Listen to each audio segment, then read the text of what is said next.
Welcome back. Today we are going to adventure in the mystical world of the UV tier quests. Last time we rushed an UV energy hatch, but we didn't complete any quest that wasn't strictly necessary. So, today, we are going to fix that. The main issue is that those parts require a lot of motors that contain a lot of americium. Right now our only source of that material is a single fusion reactor Mark II, which can allow for a motor worth of material every half hour. We could make a second reactor to double the speed, but that would use up a lot of precious materials. Also, making americium in that way requires lutetium. And the way we are making it is as waste of our nuclear reactors, which make a total of about 800 pieces every 10 hours. And so far we have already used about 1/3 of what we had stocked up since when our plant started its operation.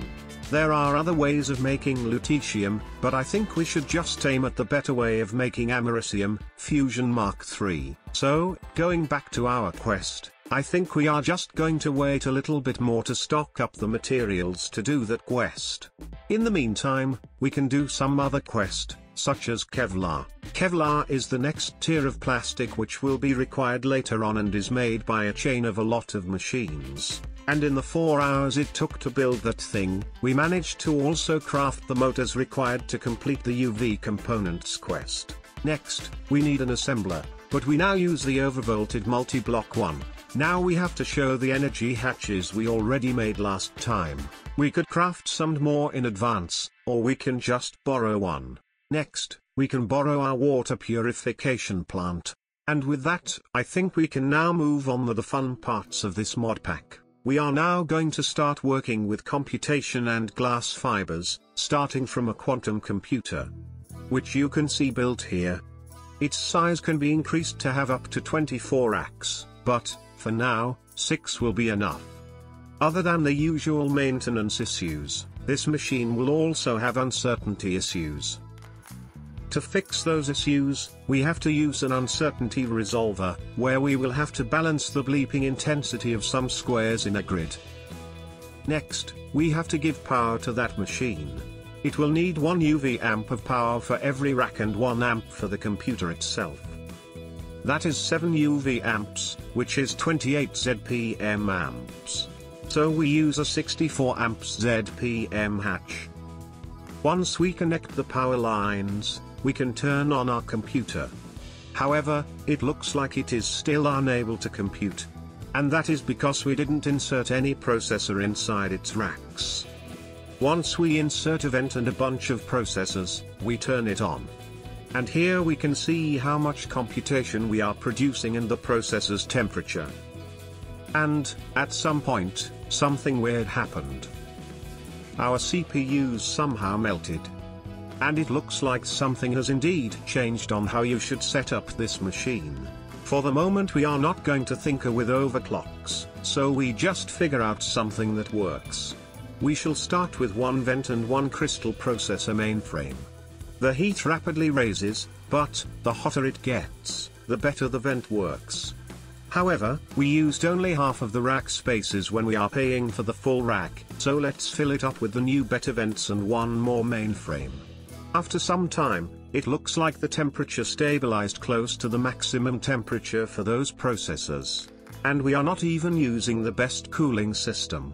We could try for a better setup, but we are generating enough computation for the moment. Also, nowadays the computer uses 1/4 of the power it used to eat. Anyways, we are now producing computation, but it is being wasted since nothing is connected to the optical connector. So, time to work on the first machine that will put that computation to good use, the research station. To use it, we place a data stick inside the controller and the item we want to research inside the object holder. And now we just have to wait for the research to be completed. And the research we are doing is going to take quite a lot of computation and power. But, after a long wait, we managed to complete our research. We take that data to the assembly line data bank, so that we can craft the new item we just unlocked. But, while that new component is quite useful, it is not really helping us do any progress. We were going to work on Mark III fusion, but the correct way is probably to start doing some advanced biochemistry. We start by making a new chain of machinery to produce some agar. And one other chain to produce some biochaff. And to get all the plant, meat and bone required we use some fishing ports. Now that we have the materials, we can start brewing some random bacteria out of those things. We move into the clean room with those mundane bacteria, where, using a biolab, we start separating inside some petri dishes different variety of bacteria. Now, to use those cultures we will want to place the petri dishes inside a bacterial vat to make the bacteria multiply. A bacterial vat is a multi-block with two main mechanics. To work at the best efficiency, you want to keep under check the bacteria population and the radiation levels. Since we want to make lot of bacteria at low cost, we will want to make vats with wall-shared radio hatches. The other mechanic is that we will want to keep the output hatch half-filled to maximize the bacteria growth. To do that, we will have a cover that, once the hatch reaches half of the capacity, will turn on a pump to extract the new bacteria that is now in excess. And, to quickly set up all of the vats, we can use a cover copy/paste tool. And with the base completed, we can also build the rest of the multi-vat structure.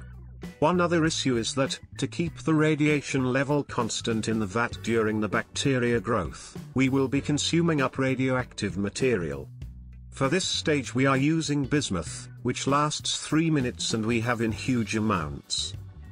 However, for later stages we will be using stuff such as naquadria, which only lasts 8 seconds and is a material we will not want to waste. So, to avoid wasting radioactive materials, we are going to only input the radioactive stuff when all of the other hatches are filled with the material required for the bacteria growth. And with later stages, that will also grow in size, while the materials will get more expensive and thus more easily depleted. And now that everything is ready, we can start cultivating bacteria.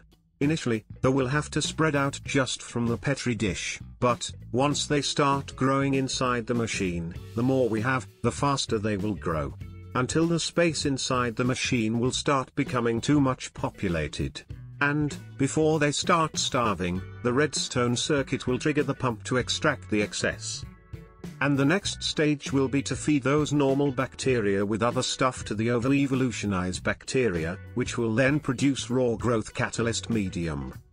But those bacteria is a really slow one to grow, so, to make it grow faster, we are going to momentarily replace the machine hatch with a smaller one to stock up some fluid that we will place into the bigger hatch for more fine regulation. And, with that, we have the fluid required to produce stem cells, which we scan to obtain the instructions on how to build a neuroprocessing unit. Meanwhile, using a lot of expensive materials, we can also start preparing some circuit boards capable of hosting life, which are also part of the neuroprocessing boards. Now, since we are going to need a lot of those, to speed up the process, we can use a dedicated advanced assembly line, which is basically an assembly line that will start a crafting before it has even finished the previous one.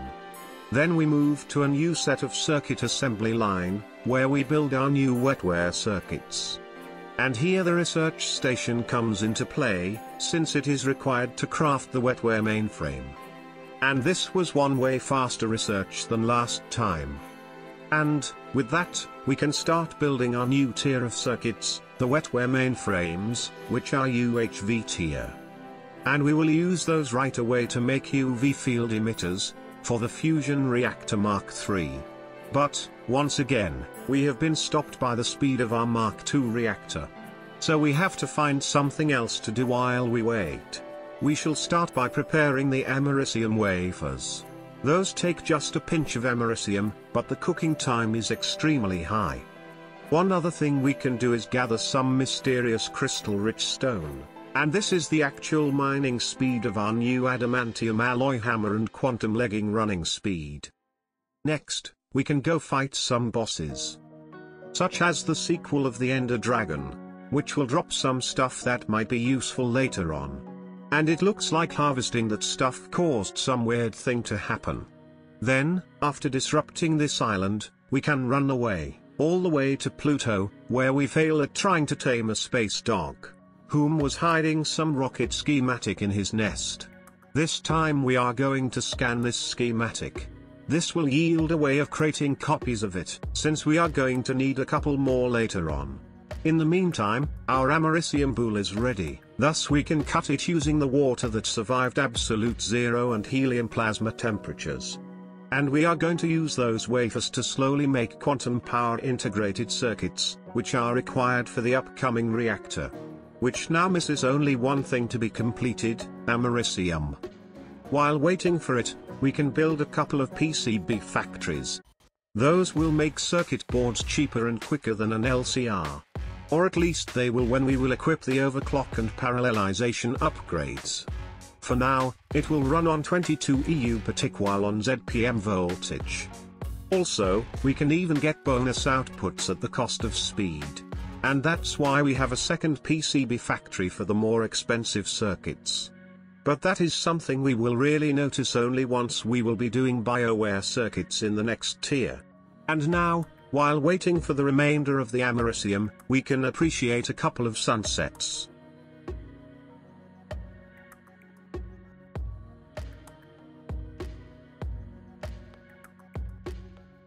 But that didn't help us much.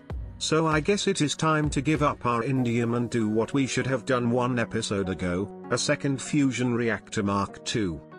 Now, instead of taking an unbearable amount of time, it will only take a really long time. So we can go watch some more sunsets. And, after a long wait, we have finally completed our new fusion reactor, which will start making americium in greater amounts as soon as it's charged up.